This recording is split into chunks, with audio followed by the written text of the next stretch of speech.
Do you wish you could operate more strategically? Has your boss ever said that you need to be more strategic? Or have you ever wondered what on earth it even means to be strategic? Welcome to The Strategic Leader, the podcast that helps you to be naturally strategic, with me, Gemma Bullivant, and my co-host, Fiona Craig. Strategy has become over-engineered and overcomplicated, to the point many of us think it's something far too clever or complex to ever master. But this is simply untrue, and we'll explore why. We'll demystify strategy, share practical tips to enable you to be naturally more strategic, to operate with more impact, and sit at the top table with confidence. Enjoy the show.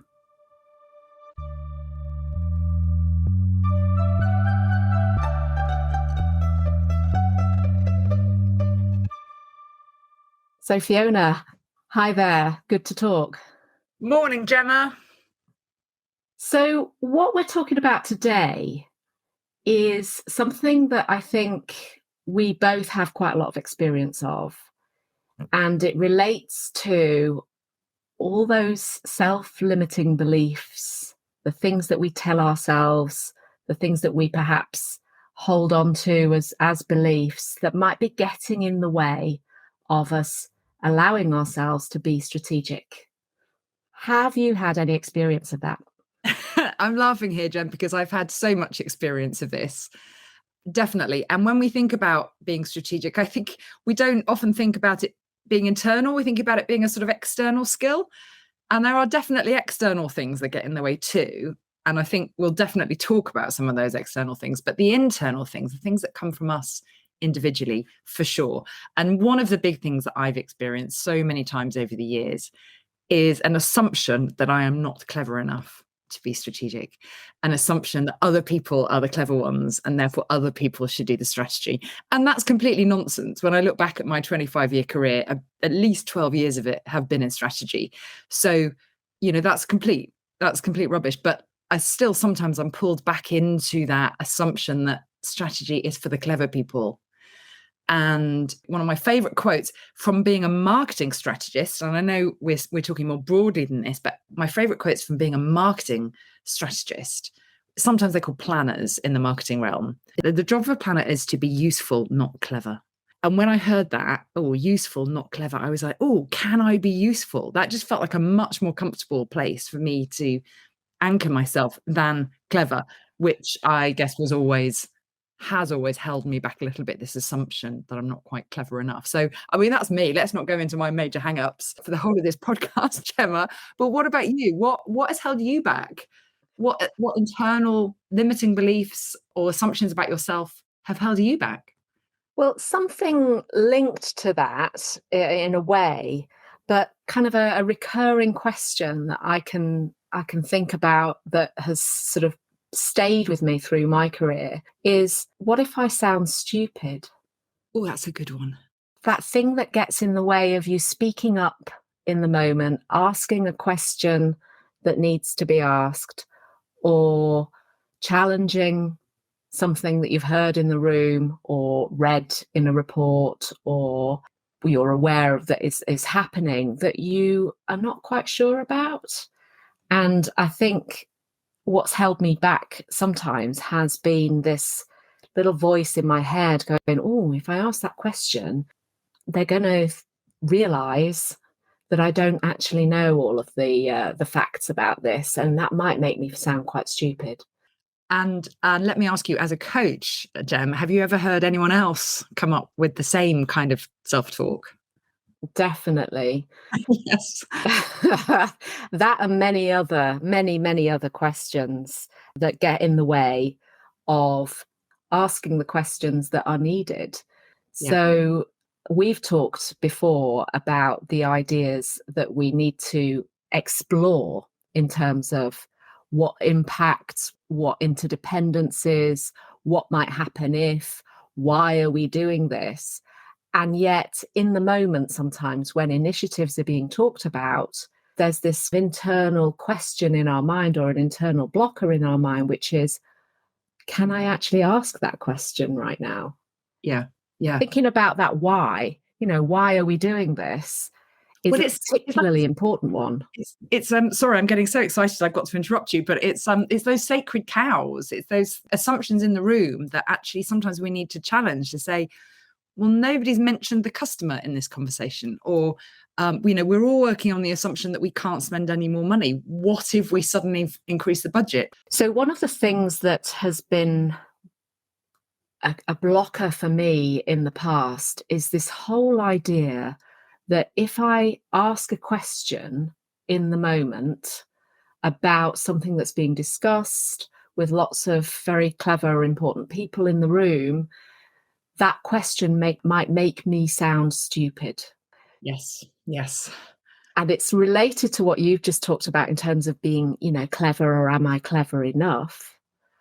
But effectively, sometimes what can happen is we don't say what we need to say in the moment, relating to some of those things that we've talked about previously, about where this initiative is taking us, why we need to look at it in this particular way, what else is going to be impacted by what we're planning to do.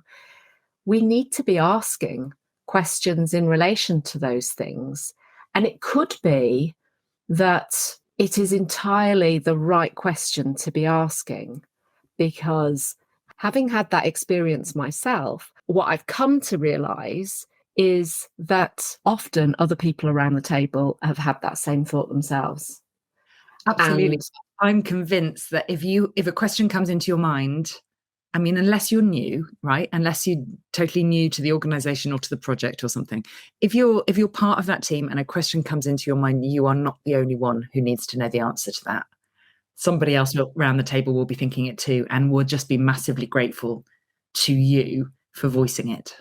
so absolutely. And one of the things that I think I found to be quite useful in the situation where, what if I'm going to come across as stupid, is to remind myself that actually I possibly am doing everybody in the room a favor or a good service by asking this question, because it could prompt some very useful debate and useful insights and useful ideas. I think we've been trained to think that questions show a lack of knowledge, when in fact, what we need to be doing is thinking about questions in terms of enabling greater knowledge to be gathered and established. That's so important, isn't it? For strategic thinking, curiosity is absolutely essential, isn't it? And if we don't feel we can ask the questions, we're shutting down curiosity, which is really limiting the extent of the way that we can think strategically. So that's a really important idea, isn't it? I wonder if that is cultural, and that might fall into our external conversation, because the culture in the room and the level of psychological safety in the room might be an external blocker. But if you couple that with something that you're bringing to the table, like perhaps not feeling clever enough or not wanting to look stupid, that's a very powerful force to dampen any major strategic thinking that you could be doing. So I think what we're saying here is that if we're worried about not feeling clever enough or running the risk of appearing stupid by asking a question, we need to reframe that belief into an acceptance and an awareness that asking questions is an essential part of operating strategically. Asking questions is not revealing all the gaps in your knowledge. Asking questions is enabling everybody, including yourself, to establish those facts, be on the same page, and debate and discuss where there may be some differing opinions. And that will not happen if questions are not asked. So this might be another blocker then, which neither you or I have mentioned personally, but I'm sure crops up, which is the notion that we have to be okay with not knowing stuff. Yes. To think about strategic thinking, we are talking very high level thought at any organization, and there's very few organizations that wouldn't acknowledge that we're operating within a VUCA environment, by which I mean volatile, uncertain, complex, and ambiguous. If you haven't come across that expression, we're all operating our businesses in that kind of environment. We don't know what the future looks like. we're taking a best guess, we're using as much data as we can, but the reality is likely to be quite different from the plan. Doesn't mean we shouldn't plan, just means we have to accept the fact that we are stepping into the unknown all the time. So being comfortable with not knowing, but at the same time comfortable with having a best guess, a reasonable, rational guess for what we think is going to happen, a point of view and some kind of rationale, some kind of argument or evidence for why this is what we think, is absolutely critical. If we shut down the notion of asking questions, we're just denying the fact that we are operating within that VUCA environment. And that's a kind of dinosaur mentality for any kind of business. So we have to acknowledge that there are things we don't know, because we have to acknowledge that we're leaning towards the future. So any kind of cultural pressure to not ask questions or any internal reluctance around uncertainty, we're going to have to get over somehow, to say it's okay to not have the answer. It's not okay to throw your hands up and say, well, I don't know, so I'm not going to do anything. We do have to take responsibility for that, not, for what are we therefore going to do. But it is okay to not have the answers right now. And I think that's so important, to be able to hold that uncertainty whilst at the same time come up with some kind of plan to move forward into that uncertainty. I absolutely agree. And it's making me think of a continuum. And I often use the concept of a continuum in coaching across all sorts of different areas. But in this case, we would be thinking about, what is your comfort level with certainty versus uncertainty? So on the continuum, you've got certainty on the right-hand side, draw a line over to the left-hand side, and uncertainty. And how comfortable are you in those two areas? What's your own perspective? So it isn't just a binary conversation or a binary awareness or reflection. What's your comfort level with certainty versus uncertainty? Some people feel quite comfortable with uncertainty. Some people feel quite okay with being guided in the moment and working towards something that isn't entirely clear at the moment, but will become clear, and have almost that faith that it's going to become clear. We're going to start figuring this out. And as we get more information, that certainty will start to appear for us. So I'm okay with moving forward with this. Other people, that can make them feel quite nervous, anxious, all those words, where not having that clarity at this point in time is actually stopping us from making that next step.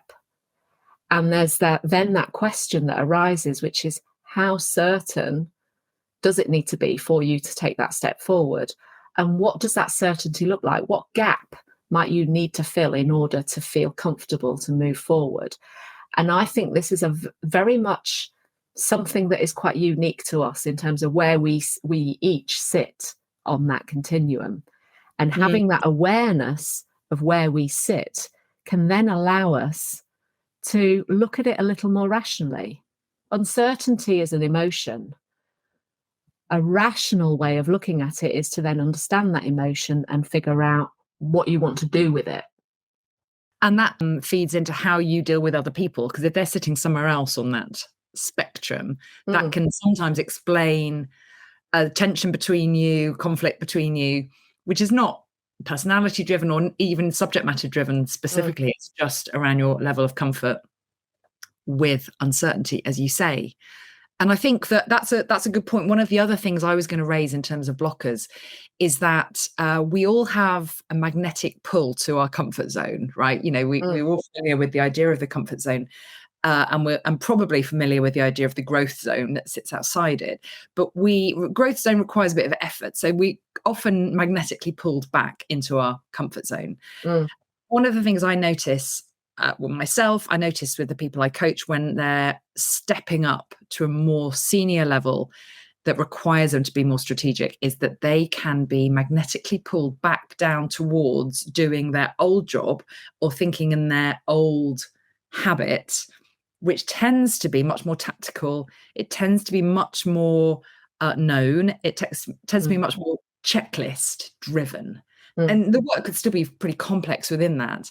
But it's like, okay, I know what to do next. So they can be drawn into those kinds of tasks. They can be drawn into spending time doing delivery of whatever it is, rather than keeping their head in that strategic space. And sometimes that's, driven by calendar and demands on your time and the demands of the people in your team and so on. But often it's driven internally by our comfort zone, that it's more comfortable for us to work through things we already know how to do. We already have a sense of completion. We can tick that box and we can get that little dopamine hit from finishing that task well and moving on to the next bit or finishing the checklist. When we move into strategic thinking, we don't get neat endings often. We don't get neat bits of closure like we do when we are working on more tactical stuff. We finish something, we finish it and we send it off, or we finish it and we file it. And we get a little dopamine hit from finishing that thing. But strategic thinking is often more shapeless. It's often bigger. It often doesn't finish. So we don't quite get those hits. So if we are magnetically pulled towards certainty, towards wanting to know that it's finished, wanting to know that it's done, wanting to know that we've done enough, that can be an internal blocker to strategic thinking, because we're constantly pulled back down into those tactical tasks. Strategy requires us to live in that slightly more shapeless, slightly more kind of amorphous world. And one of the skills, I think, is to try and put some kind of framework onto that strategy to say, I'm going to think about this question today, and then I'll finish thinking about that question after a couple of hours, or when I reach this point, for example. You have to kind of put your own endings in, because often there aren't any. Yes, I think that's really insightful. And I like that idea of the magnetic pull. And if you are magnetically pulled to needing a certain degree of certainty, perhaps more than the next person, it's less about just trying to not be like that and more about actually working with that. And by that I mean, okay, so what examples or what kind of experience can you draw on in the past where you've had to do something but you weren't quite clear about it in its entirety? Did it make you feel uncomfortable? Possibly. Or did you feel uncomfortable in relation to that? Possibly. What strategies did you apply? How did you navigate that? And how successful was it? And if you can find some successful examples of having navigated something that was reasonably ambiguous, reasonably uncertain, you can then start to retrain your brain to recognize that uncertainty isn't as frightening as perhaps we naturally may have seen it in the past. Because what we're doing here is we're informing our emotions through acting in a different way, which is something that often comes up in coaching that I do.